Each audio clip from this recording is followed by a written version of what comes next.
So in this episode, we're gonna tap into career strategies, goal setting, and how you get your artists on the path to where they're trying to get to.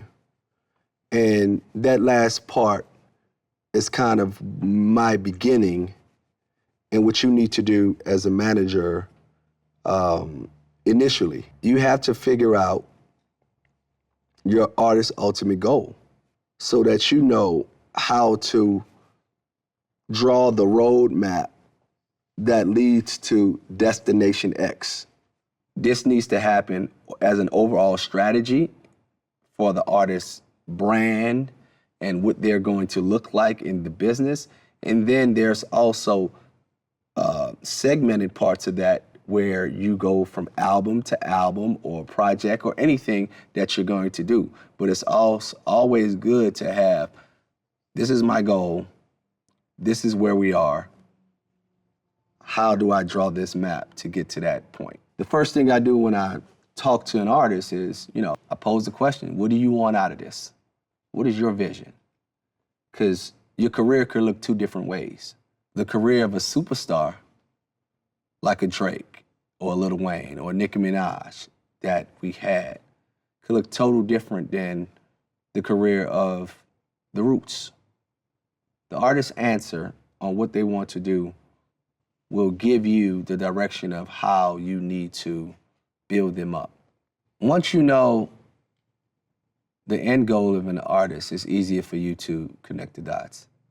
The things to become a superstar is different from the things that's gonna take to just have a love for music and just wanna do music to earn income for your family and put a roof over your head and just doing something that you love. It's total different vibes. I could tell you guys a story. Drake, one of our initial conversations, I asked him that question, and it usually always also adds, give me an example of that person, of a person that you may see, that you aim to be, And I think Drake and our initial conversation was, I want to be like Kanye West and Wayne. It was at the time, 2007, which that was, they were the biggest artists in the world at that moment. He's like, that's what I want to do. But I was just like, okay, you could do it. I already saw it in him when I first saw it. I first laid eyes on him, first heard his music and laid eyes on him. I got it, I understood it, I was like, we got to build the brand. The great thing about Drake was he had people on his team, Oliver, who I love, who had the OVO aesthetic and what that brand wanted to look like, You just had to match the music with it and give him an understanding about creating hit songs, different, at that time when radio was important, tempo, creating a song for your fans, your core fans that's gonna keep you into the culture, then creating a song that's more pop, more crossover, and at that point, the strategy, like I said, this was radio and CDs, drop the album and the fans would pick the third single. That was sort of our blueprint for all our artists, Wayne, Drake, Nicki, Kanye. First song was usually a cultural song you might hear in the clubs, and this was the roadmap to superstardom, because at this time, radio was important. It's not as important anymore, but that drove sales, songs with, a bigger melody. So Drake had a comeback season mixtape right when, at this time, we hadn't dropped anything yet. And I told him, like, yo, that's more of it's like backpack hip-hop, hipster sound of music. I was like, you can't be a star with that at that time. If you want to be Lil Wayne, you want to be Kanye West, we got to show you how to create a song, a hit song, with rhythms, great beat, great hook. So, Drake tells me he wants to be Lil Wayne, Kanye West. Like, shit, we know how to do that, But we got to paint the picture for you to show you what you got to do to get to that destination. That comes with me breaking down, getting in the room, getting a whiteboard and start writing a lot of things down, a lot of questions, you know? Because like I said, it's not about the music. In order to be a superstar, if you want to be a superstar in this shit and you manage somebody that wants to be a superstar, music is only one element of it. You know, you have to build brands. So when I'm meeting there, they tell me that, right? You know, we're gonna use these two folds, and we're gonna use the superstar, then we're gonna use, I just love music and I wanna do this as a job and support myself, and I really don't care about selling out arenas or stadiums. So let's start with the hierarchy. The arena, stadium, selling out to the world. So at first, you know what I'm saying? So now it's international flair. It's international flair. So my first breakdown is getting on this board and understanding that that's what that takes. So I got to appeal to the world. So what I have to do is I got to get in the head and know the artist in order to scope the brand, right? Brand is important. I want to keep saying brand, not song, not music, not album. Like those things come underneath it. The first thing you got to do is figure out what the brand, what is this artist going to stand for? What is he going to represent? So that's the first thing I ask him. What do you want to stand for, artist? You know, what the hell do you want? What do you care about? What do you care about? Do you care about education? Do you care about voting? Do you care about, your hood? You know, what do you love? And that's kind of overarching what it's going to be. Let me look at you, what do you want to talk about? What do you want to say in your music? What do you want to say in your music? What do you want the consumer to take away from you when you're delivering your music to them? Start off there. That's how we we kind of frame the individual off of their identity, the messaging, what we want to push, and then that falls into, and music is ever evolving, but at least in the beginning, that shapes what the music is going to be like. And outside of that, like I said, branding. Now I want to know, what do you eat for breakfast in the morning? Do you like Frosted Flakes? Do you like Fruit Loops? What kind of shoes you like wearing? Are you into fashion? Do you want to do movies? Do you want to do things outside of music? What are your goals and aims?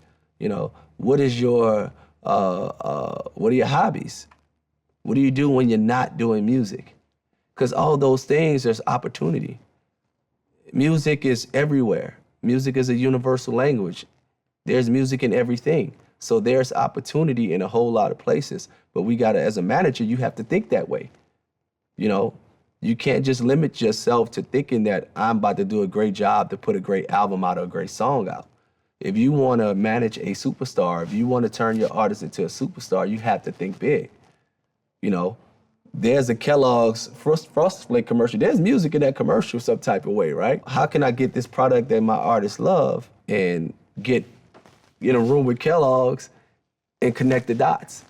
We put all these destination points. The artists tell me I want to be a superstar. And we start filling in the roadmap on this whiteboard, right? And what we got to do to get there. At that point, we start putting together plans of action. You got ideas. You know about your client, you know about your artist, right? Now you got to formulate an action plan to get to that level. A lot of it on the superstar level going to do with the music and the making of the music. It's going to deal with touring the right way and getting in front of an audience to build in. And the last piece is going to be using all the tools in the world that you have at your disposal and that the artists love and use maybe in these branded conversations to just target as many people as you can to have them buy into your artist. That sounds very vague. It's vague as fuck. And you won't get everything that's on this goal and this roadmap to get to that level, but you gotta throw it all out there. And as a manager, you gotta hustle and try to figure out all the pieces and put all the pieces in place in order to get the maximum exposure. So that looks at a couple different ways, right? It has a real marketing plan, especially in and around an album. Usually this is gonna center around, you manage an artist, so it's gonna center around some type of release, right? So you go into the release, you have your overarching strategy, and we're going to talk about this deeper in PR and public relations, but you have your overarching strategy of the brand, what the artists stand for, and then you have your underneath, which I told you, what's the album going to be about? What are we talking about? What's this album going to be called? What's Certified Lover Boy? What is that? Why is the name called Take Care? And we start identifying that. And then we build a marketing strategy that outlines this roadmap to success of how we're gonna get people connected to the brand as a whole, and then the messaging within the project to get them bought in, And your goal is to, once you have that developed and you have that organized, because that in itself is the thing, organizing the messaging, right? Once you have that together, now it's about all my outlets to get this out in order to either appease the fans that's currently there or to bring in and gather and gain new fans.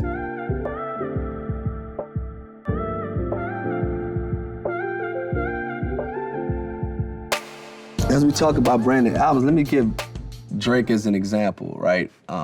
His very first album, we had success from So Far Gone, and he was going into his first project. It was a lot of pressure. As managers, I want to Till Down Home, we did our thing. He was on a Grammy stage with a mixtape out. Facts. Never done before. With Eminem,